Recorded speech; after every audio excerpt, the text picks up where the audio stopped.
crawling for too long. The beauty is that we know we are crawling and we ought to be up and walking.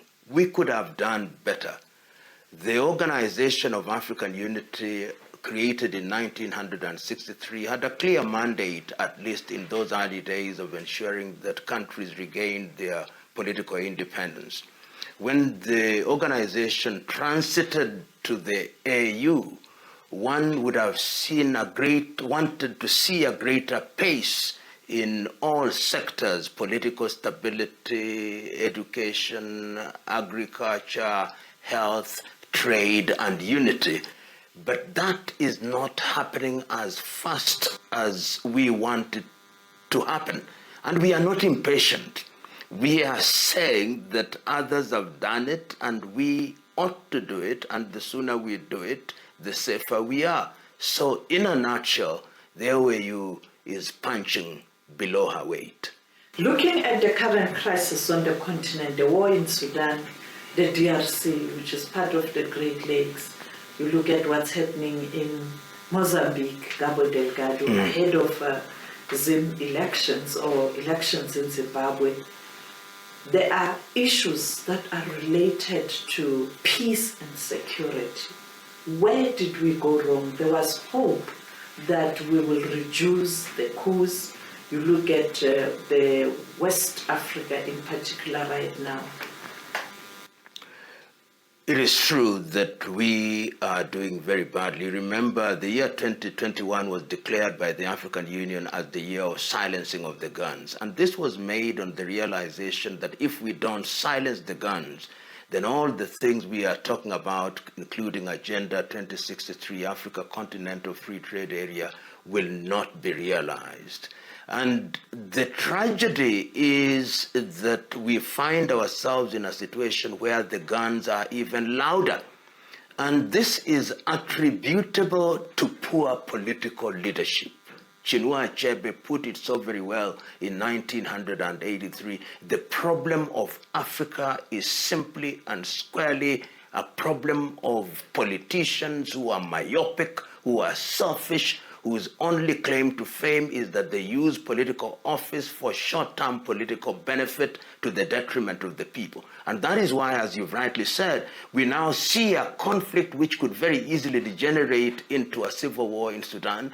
We know what is happening in the DRC, Eastern Congo. You've talked about Cabo Delgado, the coup d'etat that we have seen in Burkina Faso and in Mali, the attempted coup in Guinea-Bissau. All these are statements of poor leadership.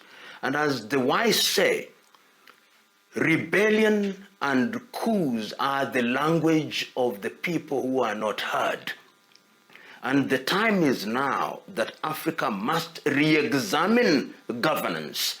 There is also the truth is that some of these governance systems that we inherited from the colonizers are proving very difficult to be effective. The thing we call democracy, which is defined for us by Western world to mean periodic elections complete with multi-party politics, these are some of the things that we ought to be bold enough to ask.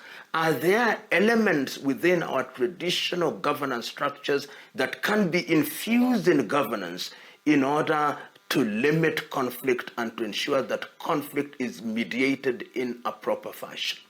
Looking at other issues like your challenges facing the ordinary people, there's also some concerns in terms of how leaders are conducting themselves. I mean, an example of the president of Uganda, who has been in power for quite a long time, the recent law that was passed by that parliament. Many people say this is a violation of the human rights. On that one, I agree with President. It's not about President Museveni. I personally have supported President Museveni on that bill.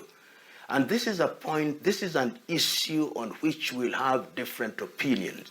The regime of rights which we are being asked to follow is a regime of rights that was imposed by the Western world in 1948, the Universal Declaration of Human Rights. When the Universal Declaration of Human Rights was being initiated in Paris, no African country was independent. And at that time, they say the civil and political rights were the most important. Then they said that economic and cultural rights were important. Then they say development rights. Now they say all rights are interdependent and therefore they are universal. But we must ask ourselves the fundamental question: don't we have rights that are uniquely African?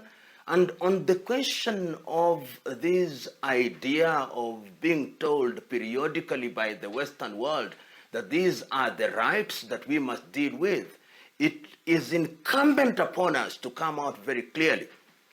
When the white man came here and imposed laws on us, whether it's the common law or the Dutch Roman law, they told us at that time that there is something called sex against the order of nature. Has nature changed? So we must be very slow to personalize laws. We must be very slow.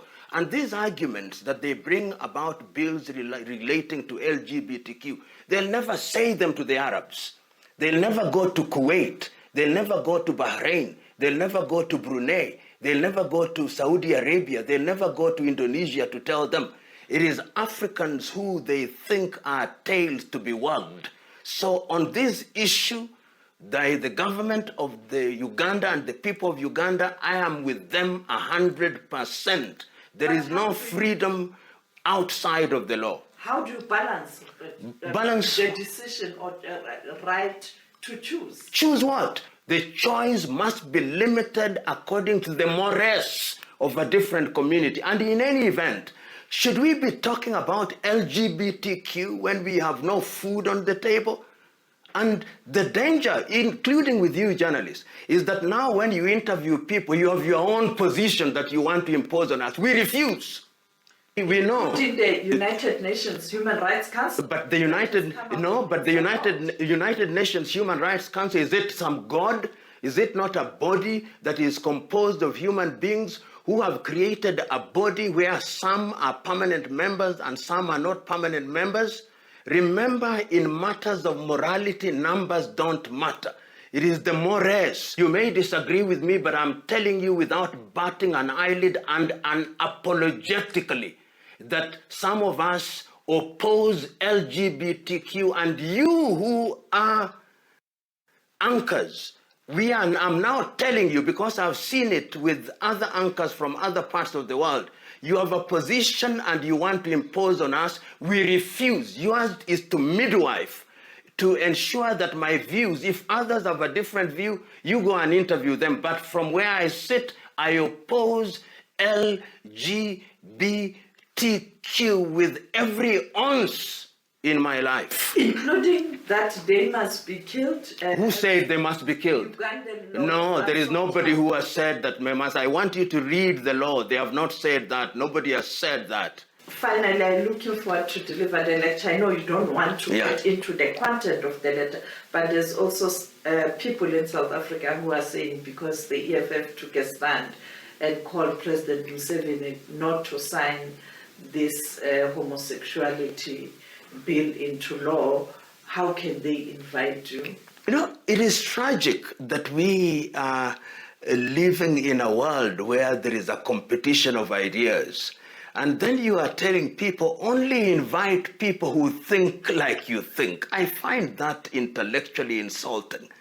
I know many people, many friends with whom I do not share views on many things. But when we disagree in an agreeable manner. If you are inviting people, you want to associate with people who think the way you are, then that is the unanimity of the grave and the graveyard on the cemetery, and that is unfortunate. Democracy is a competition of ideas, and I don't impose your ideas on you, and you don't impose your ideas on me. Those who think like that really are people who defy definition.